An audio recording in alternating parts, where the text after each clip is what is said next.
അടി കാണും കേട്ടാ. അടിയെല്ലാം കഴിഞ്ഞ് ഇന്ന് ഇറങ്ങാൻ നല്ല താമസം, ഒന്നും കഴിച്ചത് പോലും ഇല്ലട്ടാ.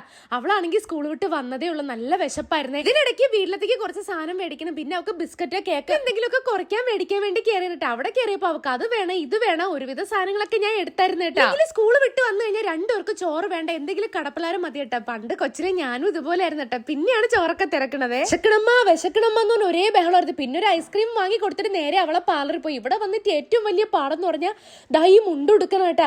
എന്റെ മുണ്ടിരിക്കുമ്പോ അവളത് ഊരിപ്പോ, അവളതിരിക്കുമ്പോ എന്റെ ഊരിപ്പോ. ഇതായിരുന്നു അവസ്ഥ കേട്ടോ. ഒരു വിധത്തിൽ ഇരിക്കൂലട്ടാ. ഏകദേശം ഒരു 10-15 വട്ടം ഈ ലുങ്കി ഉടുത്ത് കളിച്ചാണ് ഞങ്ങള്. മുണ്ട് ഊരിപ്പോയാലും കളിച്ചില്ലെങ്കിലും കുഴപ്പമില്ല, ഞങ്ങൾക്ക് നമ്മ അടിച്ചാൽ മതി. അവളൊരു സൈഡിൽ നിങ്ങൾ കഴിക്കാൻ കേട്ടാ. പിന്നെ എനിക്ക് ഇടയ്ക്ക് കൊണ്ടുവന്നായിരുന്നേ. ഒക്കെ കഴിച്ച് അവൾക്ക് നല്ല വയറുവേനയായി. പിന്നെ ലാസ്റ്റ് ഡാൻസ് ഞാൻ ഒറ്റയ്ക്കാണ് കേട്ടോ കളിച്ച്. അവൾക്ക് ഒട്ടും വയ്യ. വീഡിയോക്ക് പിന്നിൽ ഇതുപോലെ ഒരുപാട് കഷ്ടപ്പാടുണ്ട്. അപ്പൊ ഇന്നത്തെ വീഡിയോ ഇത്രയല്ലേ.